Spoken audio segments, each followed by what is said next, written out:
Before we start, I would like to pray. Okay.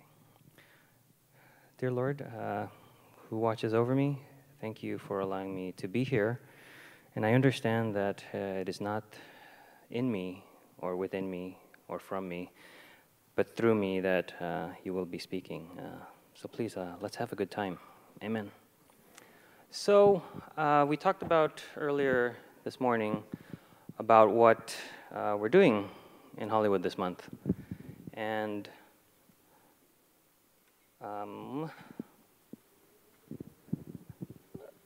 thank you. How many of you have seen the movie Up? How many of you guys like movies? How many of you guys know the meaning of the word rhetorical? Anyway, so a little bit more expanding on the fact that we're looking at movies and pop culture and literature and not normal things that you would think of sermons would be based around. I'll just read some stuff here that I found very enlightening to me, getting in the spirit of what we're doing today. We're trying to look through glasses of discernment through things that we consume every day, because I don't know if you guys notice or have paid attention to, but we're constantly being bombarded by flashing rectangles, whether that's your computer, your TV screen, your movie theater screen, your phones when you turn them sideways to watch Netflix, your tablets. These are all flashing rectangles. And if God is the creator of all things, why can't he be among these rectangles? And we live in an age of information. But information is just that. It's information. It's available at our fingertips. It's available on the internet, on all of our smartphones. But it's what we do with that information that makes the difference. An example of this, follow me here, is when our bodies go through puberty. We all know it's going to happen, but then once we're there, our bodies are no longer our bodies. They're changing. They're growing. Our mind knows it, but then we speak funny. Sometimes we trip. We walk awkwardly. We hunch over. These are just things that we know we do, and we know our body is going to go through, but yet when it goes through it, we can't help but kind of stumble. So I'm here to guide you guys through some of the specific example will be Up today. And a Bible verse that helps with this is Philippians 1, 9 through 10. And this I pray, that your love may abound still more and more in real knowledge and all discernment, so that you may approve the things that are excellent, in order to be sincere and blameless until the day of Christ. So this discernment helps us to connect the dots of seemingly random events. It's been said that the human brain likes to look for patterns all the time. And so I'd also like to let you know that there's some studies done. This, to sum it up, it's this saying, what doesn't bend breaks. And so our brains are thinking a certain way, and then once it's bombarded with something that we think as not the norm, that's when our brains begin to grow. Marshall McLuhan says that the medium is anything that stretches, extends, or amplifies some human capacity. The way that we grow is through disruptions. So I'd just like to challenge us today and look at a film called Up. It's been out since 2009, so I hope most of you have got around to seeing this movie. If you haven't, you're missing out on quite the treat. And also, why I chose to do Up is because I find it as a modern-day parable, and Jesus used parables to illustrate points that he was trying to make. And through his ministry, he only really explained and broke down what the parable meant, and it was the parable of the tares. The other ones that he told the people that were following him, he kind of left for them to interpret how, and to gather and glean what they would from the story he was telling. And so I'm going to do that today by giving you different examples that I was able to find by watching this movie. Okay, so here's some stats on the movie Up. It was released in 2009, directed by two people, Pete Docter and Bob Peterson. It was written, well, the writing credits are story by Pete Docter, Bob Peterson, and Thomas McCarthy. A screenplay by Bob Peterson and Pete Docter.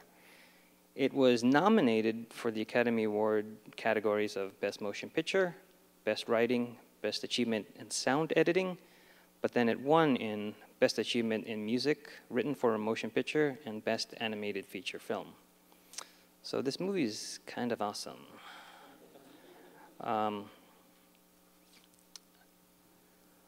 Something that I learned while doing some research on this movie, if you guys have seen it, the first 15 minutes are just, I don't know, bring tears to your eyes. When I first saw it, I didn't cry, but people around me were crying. So the movie will make you cry. Well, it won't make me cry. So that scene that was, we all know the scene. Carl is young, and he's growing up in what seems like the 30s, because you have the old film reels, and he's watching The Spirit of Adventure, exploring strange new places. And then he finds a girl, Ellie, who shares the same kindred spirit of adventure. And together they fall in love, and then life happens, and then they are unable to have a baby, but they still build this house of theirs, and then eventually Ellie dies. So that I guess sequence in the movie was storyboarded first. That's how animation works. And then when they were working on that part of the film, even the storyboards made the people working on it cry. So that scene transcended from the drawings onto the film. I don't know if anybody knew that, but when I found that out, I was just, my mind was blown.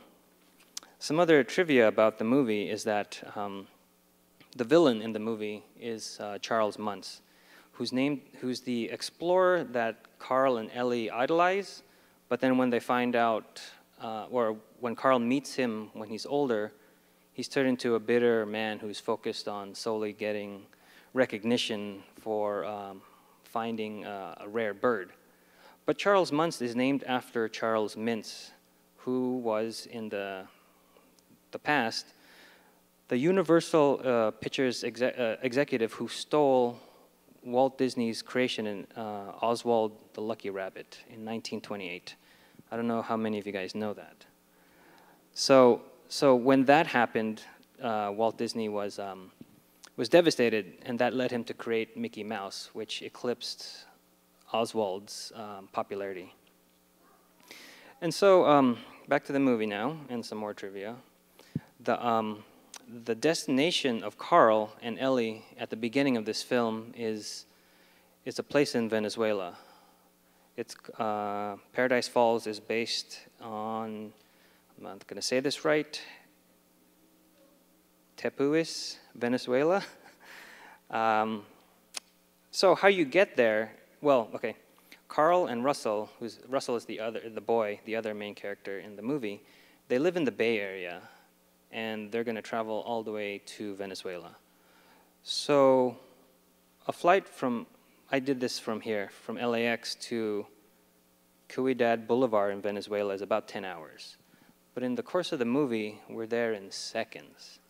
So you can't take the movie literally. You have to extract what the meaning and the premise, the genesis, the kernel of what the movie is trying to tell you. And I did some more research about what it would take to float a balloon, a house using balloons. The average 2,000 square foot house would need over 51 million balloons to lift it. That's a picture I drew on my phone of the house being floated by balloons. There's not 51 million balloons in that drawing. So I don't think, yeah, that the movie's not accurate in that aspect, but the movie excels in other things. So that's basically the movie.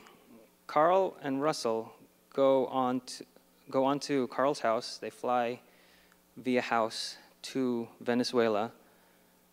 They want to land the house on Paradise Falls, which is by a waterfall that Ellie and Carl have always dreamed of going to. And then they meet Kevin, which is a mother bird. And then Charles Muntz is trying to get this bird. And then he has a pack of dogs that are hunting this bird. And then you meet Doug, who is, he doesn't necessarily run with the pack, but he becomes their friend. And he's up there on the screen. And then they get into a fight with Charles. And then some emotional stuff happens. And then we try to figure out what's really meaningful in life. And then we reunite Kevin with the chicks, I guess, birds, hatchlings, and then we fly back to the Bay Area. So what out of that movie can we get?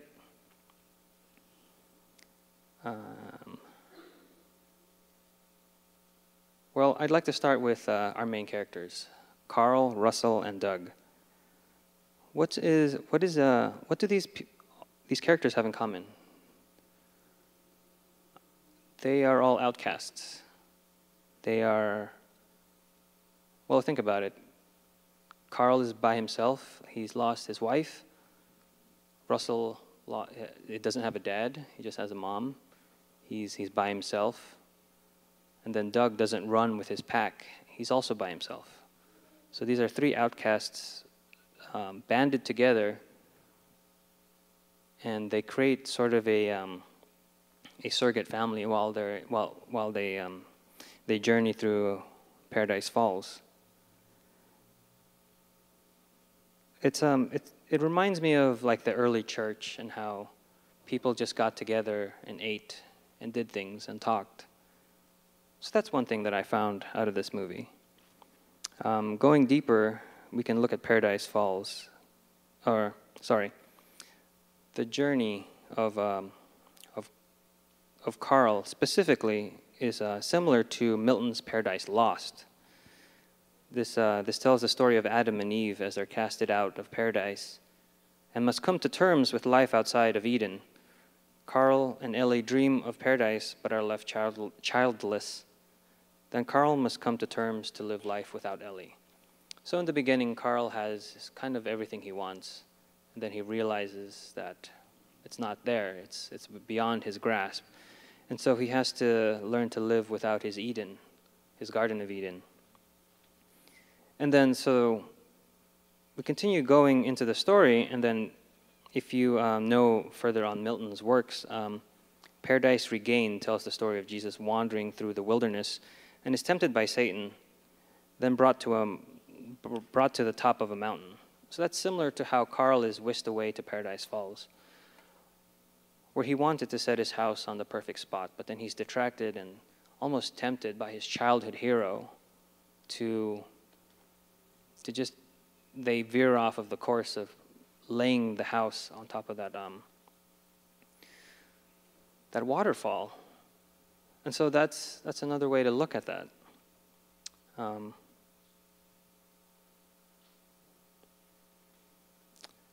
When you guys were watching this movie, what did you think of when Carl, right before he takes off in his house, he's assaulted a construction worker, and then he's served like papers of him being a public menace, and he has to go to a retirement home. Let's play a clip. So I don't know if you saw the similarities in those clips, but the lighting is the same. The characters look the same. They're wearing the same things. They're like packing an old brown leather suitcase. It's very similar, but one has a positive outcome and the other one has a negative outcome. And we spared you from cutting, or we cut it right before I think his name is Brooks, hangs himself. That first clip was from Shawshank Redemption. But if you didn't know anything about the movie Up, I'd almost say that Carl was preparing to die out in Paradise Falls. And so that leads me to the verse you had before, Mark 8:35. For whoever would save his life will lose it, but whoever loses his life for my sake and the gospel's will save it. So that's the difference between Shawshank Redemption's clip and Up's clip. But although Carl doesn't know he's going out there to save anybody, let alone his own life, that's just what happens. He's thrusted upon this situation where in the beginning of the movie, all he wants to do is leave the city because his house doesn't belong in this new development that they're building around it. And so he takes the resources that he knows. He's blown inflated balloons his whole life at the zoo, and he attaches them to his house, and he takes them on a journey to Paradise Falls. And his goal from that point in the movie, he just wants to put that house on top of the waterfall. But then in the course of that, he has to learn to not only tolerate, but befriend Russell and Doug. And so when once we had 3 outcasts, now we have almost a family. Because if you think of the Bible, where 2 or 3 or more are gathered. I forgot how the rest of that goes. But then also, in 2 Corinthians 5:17, therefore if anyone is in Christ, he is a new creation. The old one has passed away. Behold, the new has come. And so that's what happens when Carl goes out there for one thing, finds another, and then in a sense, he exchanges one dream for another. Because instead of having the dream of him and Ellie raising a child, and then him and Ellie going to Paradise Falls, he now has a dream to save Russell, Kevin, and Doug. And he chooses life rather than death, because if Carl himself were to go to Paradise Falls by himself, he would die. That would be it. His purpose is done. His life is ended. But then he finds renewed life in other life. Now let's focus on Doug, if you don't mind. Doug in this movie comes off as comic relief. He's a dog that can talk. I don't know, anytime you put animals in a movie, that's hilarious. That's like comedy gold. And in here, they amplify it by having him talk to us. So Doug is simple, and not simple-minded, but his motivations are simple. When we first meet him, he says what the sermon title is. I have just met you and I love you. What's more simple than that? And if anything, that's very biblical. Jesus never turned anybody away. He welcomed everyone. Everyone was able to eat at the table of Christ. And what was that? He said, suffer the little children unto me. So that's part of what we're thinking too, is because Doug loves Russell and Carl immediately. That's the thing that kids do. They just love automatically. Then we have another clip, but let me explain this clip. If you can go to that. While you prep it, I'll talk about it. So Doug, sorry, not Doug. Carl. So back to Carl. Carl is essentially us in the movie. He has to give up his dream, and he's like the rich young ruler when Jesus said to him in Matthew 19:16-22, if you would be perfect, go, sell what you possess and give to the poor, and you will have treasure in heaven, and come follow me.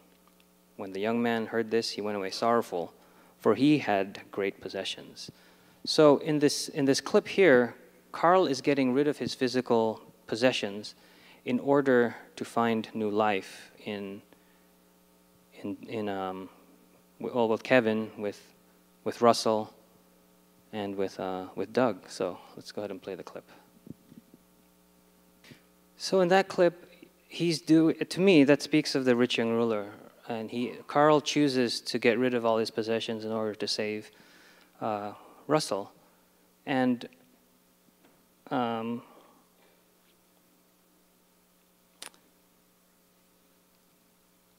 I don't know. It gets me when he throws away the money and the TV. I mean, how many of us need more TV or more money problems? And so there's all these different things that you can get from this movie that I hope you can see in other movies. And so let me close with a story. And I'll just tell the story. So I'll try to make it quick. So when I was a kid, we went to my cousin's wedding in Massachusetts, and as a kid, you make these types of jokes, and it's funnier when you have a pet. So we had a cat, and I said we're going to go to Catsachusetts, and so that was like the joke of the year. My mom, my brother, the cat, they all laughed, and so. So we get to the airport, and then we're driving to Massachusetts, and we stayed at a townhouse of a friend's, and what you have to do to an indoor cat, you have to acclimate it to a new surrounding, and so that was my job as a kid. But from the plane ride and the drive, I was tired. So if you don't acclimate a cat to a new surroundings, they'll explode. So I had done the thing that you shouldn't do, and I fell asleep. And so I woke up in the middle of the night frantically looking for the cat. And I didn't find him at first, but I did find mice in the house. But then these weren't normal mice, because these were they had a parasite in them called toxoplasmosis, and that lets them be unafraid. So we learned this because we were watching TV, and my mom turns over, and there's a mouse sitting on the couch watching TV with her. And she screams, and the mouse just looks at her like Stuart Little and says, "I know, this show is bad. Why are you still watching it? I don't know why these women would want to marry this guy." And so my mom is panicking, and so the mouse walks into the kitchen. He doesn't even scurry away, which is a verb invented for mice. So he gets into the kitchen, and he's just like, "All right, you deal with that." He's like a roommate, I'll just deal with myself. And then so we eventually find the cat, which is named Mr. Peoples, because Dr. Katz is a man, so I wanted to name the cat Mr. Peoples. So we find the cat one night. My nephew wakes me up and he says, "Mr. Peoples has a mouse." And I'm in the middle of the night, I'm just like, that's what nature is supposed to do. That's the circle of life. And so he goes, "No, you have to save the mouse." And I wake up, I get out of bed, and I tell him, we feed the cat. We have the house that this is the cat's protection. And we have a place for the cat to poop in that we clean more than the place where we poop in. this cat, there's an agreement between us and the cat that if he finds a mouse, he will kill it. It's a gentleman's agreement with Mr. Peoples. But he still wants to save the mouse, being the young kid that he is. And he hands me a cup, and I go, and I see the weirdest thing. The mouse runs up to Mr. Peoples. Mr. Peoples smacks it, hits the wall. The mouse starts walking back to Mr. Peoples. Mr. Peoples smacks the mouse. The mouse hits the wall, walks back to Mr. Peoples. And I'm like, am I dreaming still? Am I awake? This is the weirdest thing I've seen. So I get the cup, I put it on top of the mouse, and then I bring it outside. And I let it go into the forest, where I assumed that it crawled right into the mouth of a wolf. And so from that moment on, we have called Massachusetts, Massachusetts. And so I want to let you know that something special happened there, because we started off the joke or the story with a cat-based pun called Catsachusetts, and then we ended it on a similarly based cat pun, but Mousachusetts, and we all laughed at Mousachusetts. So in a way, it's like we're sharing this inside joke that only family members share. And that's, to me, that's what UP is about. It's about going on a journey and sharing it with people who aren't your family, but they become your family. And what good will it be if Carl gets to his paradise, but only to inhabit it alone? What better is it if we inhabit heaven with all of our friends and our family?